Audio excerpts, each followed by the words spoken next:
I am here not just on behalf of myself, but on behalf of the entire community of residents of the assisted living community who are trying to live our lives. Just because we are older and live in assisted living doesn't mean that we should have fewer freedoms than anyone else. Imagine our surprise when the community we have chosen has to stop coordinating social events that bring us together. My friends and I love happy hour, just like many of you do, I am sure. Over a shared drink, we get to reminisce about parts of our life, military service, raising a family, the loss of a friend, and celebrating the golden phase of our lives too. So that was senior living resident Anita LeBurn. And all Anita wants to do is cheers with her friends after a long day. And cheers with something stronger than juice. And LeBurn has gone viral all over the internet for her testimony at the Minnesota House of Representatives Committee meeting, where legislators are currently considering the Grandparents' Happy Hour bill. And so, what is the Grandparents' Happy Hour bill? Well, the Grandparents' Happy Hour bill would allow group homes in Minnesota to serve alcohol to their residents and guests. Listen, if you have a senior in the title of your name, you've been through it all already. You've been through all of the taxes in this country. You've been through all of the politics in this country. You've been through wars already. You've been through COVID. You deserve a drink. That's if you want a drink. I would even take it a step further. And you can even be in California sober in my freaking living facility. Take a gummy. Take an edible. Do whatever you want. You earn the right to have a drink at the end of the day. And so why is it taking the world by storm? Because a lot of people who are millennials like me are watching Anita LeBurn's testimony. And we're like, first of all, who came up with the law that they couldn't have a drink? Because they act like they're in prison. They're not in prison. After a long life, I want a glass of wine. I want a martini. Screw that. Actually, I want bartenders. And so her clip went viral, over millions of people saw it, and now everyone is advocating for for people like Anita and others to be able to have their happy hour at the end of the day, which I am all for. So this was something I just wanted to really highlight because currently the Minnesota House of Representatives are reviewing the bill, and I think it's gonna pass. If it's not, why? Why? Like, they act like if you're like 80, you can't be trusted. I mean, you can't be trusted at any age. I mean, I guess Trump is 80. We're having a lot of issues there. So I kind of get it. No, I don't. And so it was really funny because people in the comments were saying they're not in prison, which I agree. It's a retirement community. Let them have one drink. Another person's like, we ride at dawn for Anita and our box of wine. I agree. So Anita told the committee members that the bill would put into law what many people assume is already allowed, happy hour at the place that we all call home. Which, yeah, which I agree. She said, quote, over a shared drink, we reminisce about the parts of our life, military service, raising a family, the loss of a friend, and celebrating the golden phase of our lives too. You heard that in the video. And according to the Minnesota House of Representatives, if the bill is approved, it will allow group homes, including nursing homes, boarding care homes, and assisted living facilities, to serve alcoholic drinks to residents and their guests during activities or events as long as the facilities gain state approval. It's like, I'm sorry, hear me out. Why does the state have to give approval? Like, I guess any establishment, you have to get an alcohol permit, right? Okay. But like, is there an age limit on drinking when you have to start? I don't know. I just, now in the era of Trump, I'm like suspicious when any government gets involved, but I'm all for it. So Anita LeBurn, listen, AFOS is following. I'm going to be following Anita's story because I'm really invested. I think that if you should have a drink at the end of the day, especially when you're older. When you're older and you've lived life and you're at the point where you are in a senior living facility, which honestly these days they got pools and stuff. But you should be able to have a drink by the pool at any social event. I agree, especially to talk about your life. So I just wanted to share that today because I'm like, in the mind with everything else going on in the world, we got a little thing that's going viral for our grandparents' happy hour bill, which should be nationwide, in my opinion. And if you don't want to drink, you don't have to. I'm telling you, I would take it further and add in edibles because that's the way to go. It's probably safer, right? I don't know. I'm a California sober. I drink to be social, like if I go out with friends, but I'm mostly a California sober. And yeah, I mean, I don't abuse it. If you don't abuse it, do it. So I just really wanted to share that. So shout out to Anita. Shout out to Minnesota because Minnesota's been through a lot. Been through a lot in the last year. Ugh, and the ICE, they're still terrorizing them out there. Just so you know. It's disgusting. It's so gross to me. So quickly, I want to go into the WNBA and what has been happening lately there with their landmark and historic latest agreement between the Players Union and the WNBA corporate franchise. And so some of you may have heard, some of you not. So let's go ahead and talk about it. The WNBA has agreed to a landmark new collective beginning deal that will dramatically increase players' pay and not only that, though, but it will also reshape the economic model currently the WNBA follows. So, after more than a year of negotiations between current players, veteran players who led the charge, in my opinion, the players were able to secure a much larger share of the league's revenue during the average salary of up to nearly 400%. I know I just threw a lot at you, but basically, to summarize, their pay structure increased by 400%. Now, that is a lot of freaking money and will never be discredited. But I do also just want to note to the haters, 400%, yes, that's a lot, but they were starting at a very low wage in the field, in my opinion, especially now that the WNBA has incredibly expanded. There's new leagues coming. There's literal players that have made their own name for themselves. So Asia Wilson, Caitlin Clark, you name it, they've made it. But not only that, but now retirees of the WNBA have also big names. And I feel like now that they're doing more podcasting and they're doing hosting on sports networks and commentary, they're starting to blow up again. So it's not just the league, it's the players. And that's why the players also need to be compensated accordingly. And so what's so historic about this agreement, which when it came out, you're just thinking salary. No. It's the little things as well. To me personally, that means it just shows a lot. It shows what they're really trying to do. The agreement also includes more direct link between the league's growth and the players' compensation. So as the league grows, players grow too, which is a no-brainer. Meaning that salaries can continue to rise and expand. So this is driven by the surge of popularity, as we talked about, record viewership. Yes, so they've on cable network, it's picked up. The WNBA has been able to sell their rights very, in my opinion, Kathy, the WNBA commissioner, I'm pissed off with her. I'm Team Nafisa. I believe everything, but I do think she has really done a great job of selling the WNBA to corporate networks. I have to give her that credit. So new generations of stars and players were able to help push for the increase because they're household names themselves, just like the NBA. And so I found a really cool graphic that really just outlined what is going on right now. So as you can see here, so the minimum salaries like we talked about, it was pretty low for people in their position and in that industry. So it was at 66K was the lowest salary, and that could be across all states. It's now jumping from 66 to $300,000 for just the minimum. Now, salary cap is also rising from $1.5 million to $7 million. And I just also want to say, nobody was really making that old salary cap anyways. So 20% of the league's revenue will now go directly to athletes across the length of the deal. So let's continue.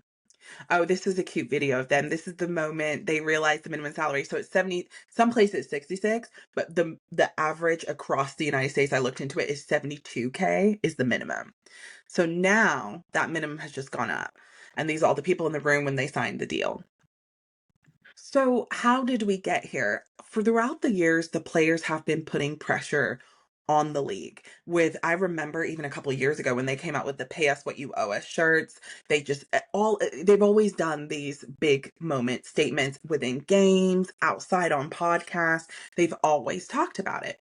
And so the players applied pressure to the league with their own Pay Us What You Owe Us campaign. Yep, that whole campaign went viral. And eventually the threat of a work stoppage. But the fans were also huge. Yeah, because what vocally supporting the players' demands, chanting pay them. They did do that. I'll try to find a video, and if I do, I'll slip it in here. If not, copyright. They were chanting pay them, the game, showing up consistently on social media. And so one of the most amazing things about this, which I hope a lot of companies take note, whoever in these sort of sports, within the sports industry, in my opinion, that it is different for women and men, especially when you have children and especially when you're pregnant in such a high demand sport. This is your job, right? Like, I don't think people quite understand is like, just because they're a basketball player, a women's basketball player, doesn't mean that's not their job. Actually, some of them had to go get a second job because they don't get paid. And now the WNBA has added pregnancy trade protections within this new deal. And so the reason why they added this is because of Darica Hamby. And Darica Hamby is on the LA Sparks. I love her, by the way. She's so good. And what happens, she used to be an ex-Aces player, and she got traded while she was pregnant. So for 3 years after being traded from the LA, Las Vegas Aces while pregnant, Darica Hamby made choices she believed would have made a difference for other working mothers. In the hours after the WNBA released a document outlining key elements of its new collective bargaining agreement, Hamby, who plays for LA Sparks, us, received an outpouring message that reminds her that she was right. Because there's now officially a statement that is within the agreement that teams must obtain players' consent before trading a pregnant player, because they did that to her. They did her dirty. Yeah, the LA Sparks, we got her, thank God. But they did her dirty. And this is exactly what women have to face. And this is the women industry. And a man making that deal. Okay? A man made that deal. And so now fans actually want to call it the Darica Hamby rule, which I low-key agree, because this happened to her. A traumatic experience of getting traded while she was pregnant happened to her. And she says this about the recent agreement, and with adding that pregnancy consent line, she says, quote, Darica says, quote, obviously I try not to speak too much on it, but I'm grateful and I'm happy that the change has been made. At the end of the day, there was a lot of positivity and growth from both sides, and that was able to come into play. Classy, I would have read them to filth. See, they're so much better than me. These people are so much better than me. But again, it's a job, right? So you got to keep it very PG. That's where people like us, the fans, come in and talk all the crap. So Hamby was a part of the Aces organization for 8 seasons from 2015 to 2022. So that also includes when the LA Aces were formerly called the San Antonio Stars. And she remembers the 4 words she emphasized in first meeting with the WNBA, so the people that came up with this agreement, after she was traded, that this can't happen again. She said those 4 words to them after she was traded while pregnant. She said, this can't happen again. But it has been documented that Darica took the high road. She said that she understood both sides of the situation, she recalled, but she just did not want this to happen to anybody else. See, that's so classy. So yeah, she gave birth to her daughter in February 2017. And then shortly after the trade, Darica put a social media post out that she was lied to, bullied, manipulated, and discriminated against. And in 2024, she filed a lawsuit against the Aces and the WNBA. So the details are public record. Hamby said that the Aces accused her of signing a 2-year extension in June 2022 while knowing she was pregnant. Though Hamby claimed in court records she learned she was pregnant in July. I believe her. I believe her. I don't know why, because it's just like corporations are so stingy. It doesn't even matter if you're WNBA. Darica also says that she alleges that Coach Becky Hammond, who's the Aces coach, who's very famous, questioned her commitment and dedication. This part I didn't read prior to the team, leading Hamby to assure Hannon that she would be ready to play by April. As a result of an investigation launched by the league, the Aces lost their 2025 first round pick, and Hammond was suspended for the first 2 games of 2023. The Aces were the only remaining defendant in the Hamby lawsuit by May 2025. With a jury trial looming, both parties agreed to move on in December of that year. The court filing said that the parties resolved this matter and agreed to dismiss it entirely. Darica isn't focused on the past as much as she's in the progress of the recent in the recent CBA, which now recognizes, yes, pregnancy is a protected class. Okay, so that part, because I quickly switched to a different article just to see if there was any more information.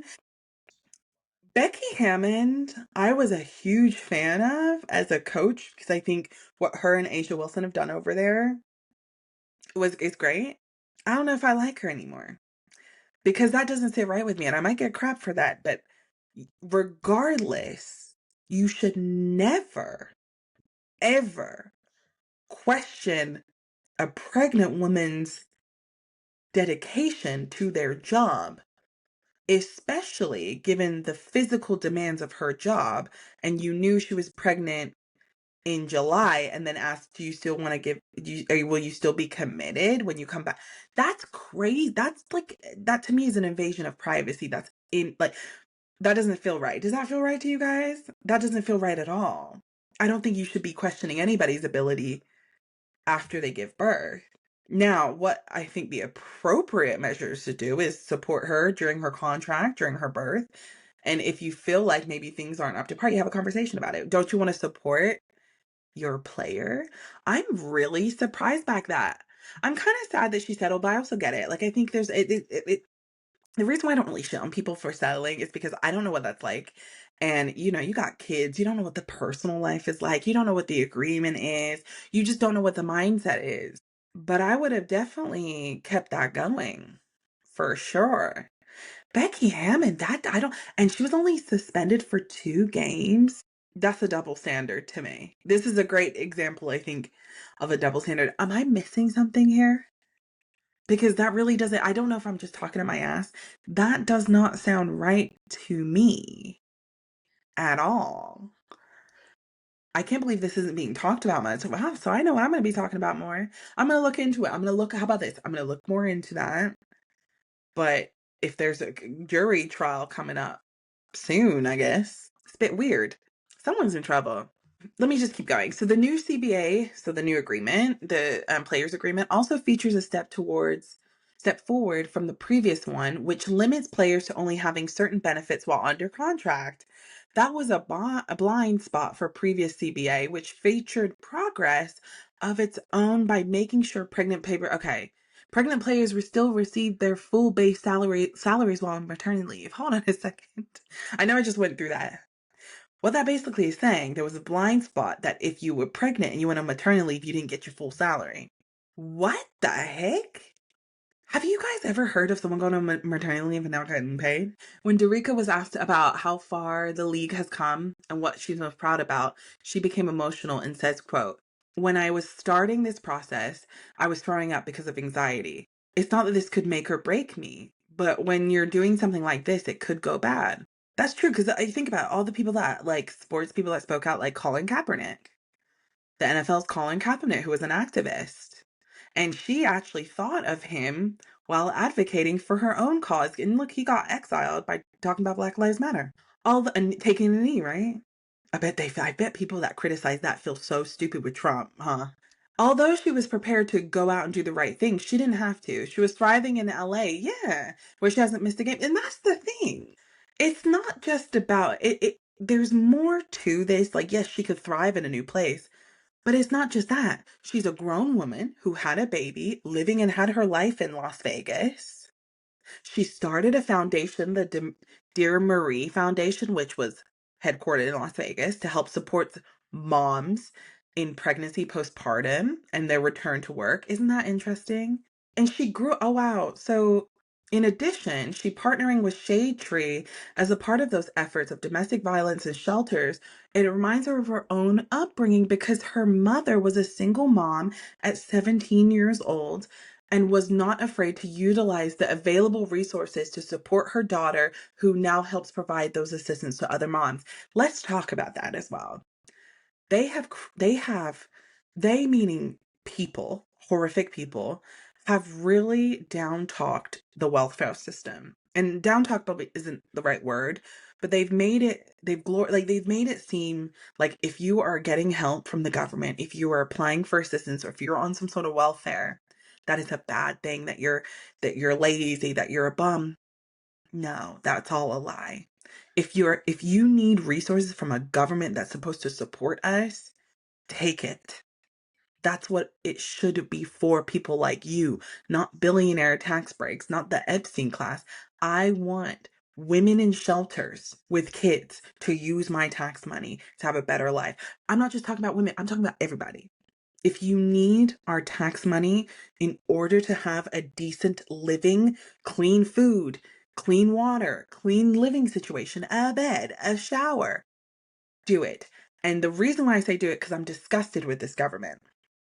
The richest country in the world, and we have one of the highest poverty rates. We have no universal income. We have situations where women are sleeping on the street with their babies because they've been kicked out of domestic violence situations. There's not enough funded women's shelters and not enough funded shelters, period. And there's so much homelessness and nothing's being done, but yet we're not taxing the rich and we're defending the Epstein class. Make it make sense.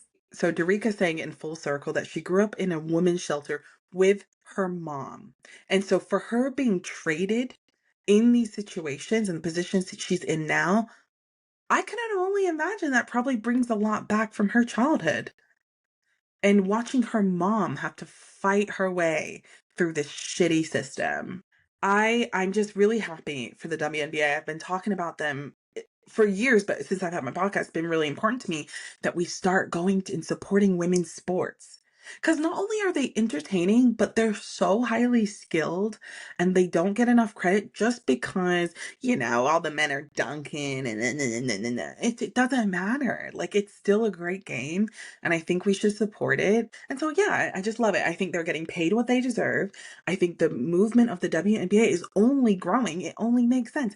$66,000. Asia Wilson. I remember a couple, like last year or whatever, she was making $200K. Asia Wilson.